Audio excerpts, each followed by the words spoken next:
Gratitude turns what we have into enough, and more. It turns denial into acceptance, chaos into order, confusion into clarity. Gratitude makes sense. It is the essence of happiness. But how do we realistically build more gratitude without becoming a Zen monk or doing 10 hours of meditation every day, which we aren't going to do? Hello and welcome to the Growth Mindset podcast with me, Samuel Webster Harris, where we are discussing actually practical tips on how to build gratitude. We're always told to be more grateful because it is the secret to breezing through life with an impenetrable armor of Zen-like happiness. But one of the issues with gratitude, it is very elusive and momentary. We will easily lose it dealing with the endless problems that show up in our lives. They'll pop up, whisk us out of savoring that moment of gratitude. And human nature is to focus on problems, after all. And because we focus on these problems, we find the energy to fix them. The flaw with this is that it leaves us underwhelmed with our current situation and lacking in gratitude for it because we're already zooming on to fix the next problem. When we reach a situation that we were looking forward to, we'll fail to accept or even realize that we're living the dream because we're already focused on another problem. Some examples. My dad has been getting a bit frustrated lately, and he's been tending his lawn for years, and he loves gardening. But recently, there has been an infestation of moles. He clears a molehill on the lawn, goes for a walk. By the time he returns, there are more molehills. Talk about annoying. You can see why he's frustrated. But this is only a problem that comes if you have a lovely lawn in the first place. Now, as someone that doesn't own the lawn right now, I'm like, Dad, you're killing it. You've got a great life. You've got such a great lawn. The fact that there's some moles in it is like a baller, nice thing to have. But for him, it's annoying. Or for me, when I first wrote this, I was about to go on an adventure to the Arctic and I had to buy a lot of very expensive gear and I needed that gear so that I wouldn't die. That's just one of those problems that comes with going to the Arctic because one of my dreams is to go to the Arctic. I was living my dream, and so I actually needed to pay some of those costs for it. And hey, I could complain all the time, or I could be like, yes, I'm going to the Arctic, life is great. Now, what was slightly annoying was that it actually got cancelled last minute and that I had to buy the gear and didn't get to go. But I now have the gear for the next time that I plan to go, and life is great, so I'm not complaining. Another example is I've got a friend who is, let's just say, obsessed with gaming and blockchain. Not to the point where he has like bad addictions in the area, but his dream job is working at a VC in gaming and blockchain areas. That way he gets to geek out, talk to the pioneers at the edge of the industries he loves, and helps fund their growth. Sick job, right?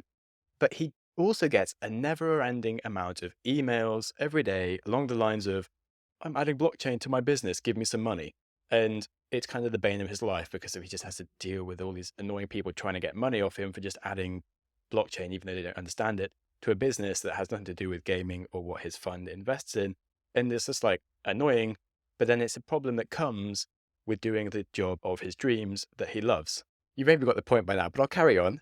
My podcast, for example, is quite successful. And with that comes an endless barrage of emails again, just endless people trying to come on my show who aren't worth talking to, and they're telling me to talk to them, and it's kind of frustrating. That's the problem with having a podcast big enough that people want to come on your show. And I should be grateful, basically. It's like cry me a river. The recurring theme here is that lots of things which are great achievements that you dream of will come with problems. Whatever your dream is, they're going to come with the associated set of annoyances. Neatly summarized by one of my favorite sayings, if you want a pony, you have to shovel. I don't think I'm allowed to swear anymore on the podcast, but you know what I'm saying. Because really, in all these scenarios, there's nothing properly to complain about. As in, I'd rather have the thing and the problem than to not have the thing at all. Reading those examples to you as I have, with the full context, makes it pretty obvious that the people in the examples didn't have anything to complain about. That's because I took the time to zoom out and summarize the great thing that's happening in their life and the smaller problem within it. Whereas As a human, you're just there living your life, doing your thing, and you see the problem, and all you really focus on is the problem. In our day-to-day mundanity of living our lives, we stop being grateful for the wider successes and things that we're working towards, and we just see the problems. And there within is why your mind gets annoyed. My dad has had his lovely garden for 30 years. He doesn't wake up and laugh with joy when he looks out the window and sees his garden. He wakes up and he curses moles. My podcast has been pretty big for 4 or 5 years now. It's just another day of running my podcast. I wake up and go, blimey, more emails. Oh God. And this is the problem.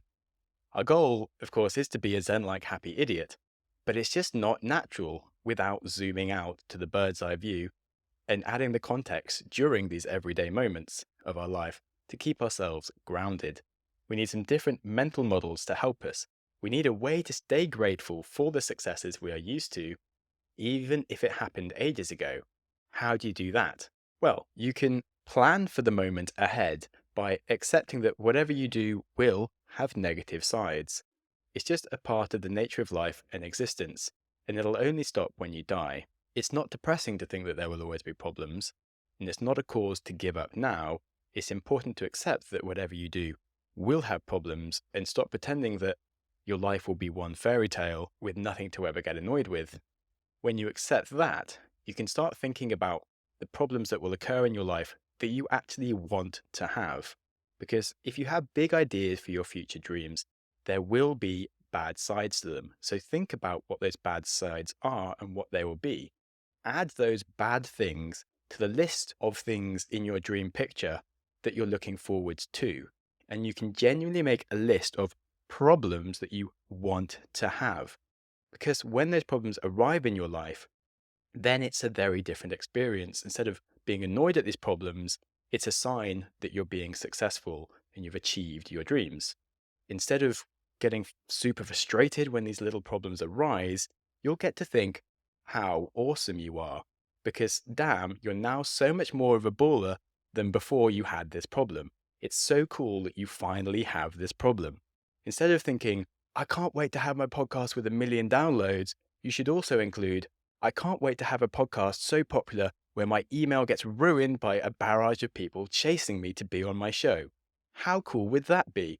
I can't wait to have that. Then it feels like a total flex, and I feel slightly like I'm showing off by saying that, and actually should get to treat myself to a happy dance. And that's cool. I've been following this guy who lost 3 of his limbs, and he's started setting world records for like amputees of doing things. He's super cool. He's got a really motivational social media.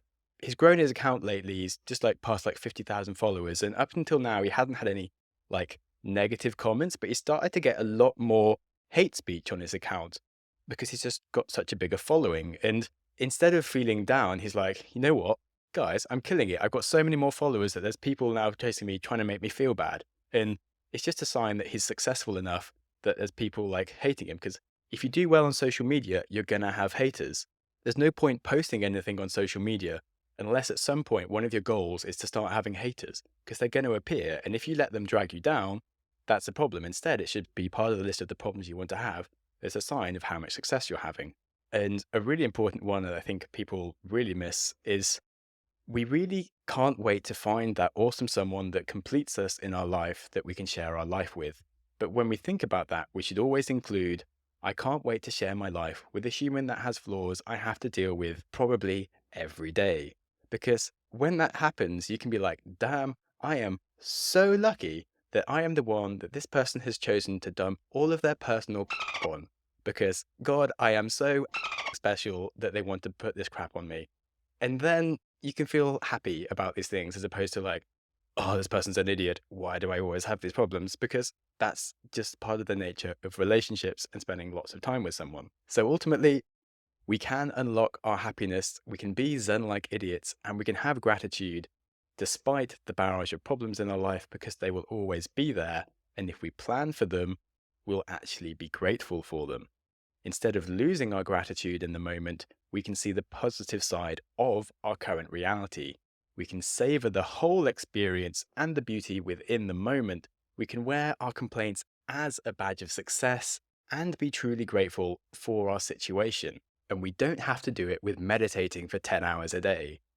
We can aim for a goal and know that it's going to have some small niggles that will knock us out of the moment, but we won't let it ruin our gratitude. The opposite is possible merely by planning for it. Instead of being knocked out of the moment when these problems arise, these problems will ground us within the moment and make us feel even more grateful.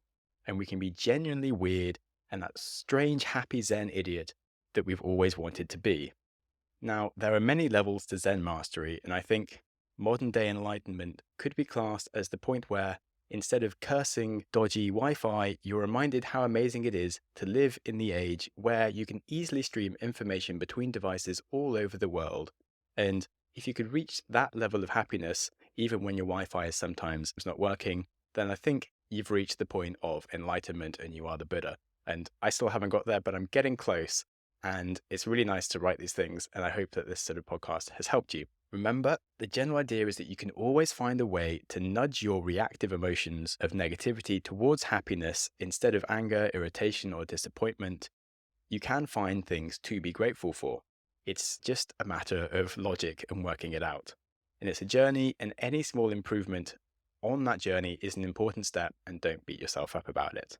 Next week, we're going to talk about the problems you don't want to have and how to solve them. It's going to be a double-part episode, so do tune in for that. And on that, thank you for listening to this show. As always, life is to be enjoyed. And if you want to enjoy your life, that starts with enjoying today. So be kind to yourself, and whilst you're at it, be kind to someone else. Thanks for listening.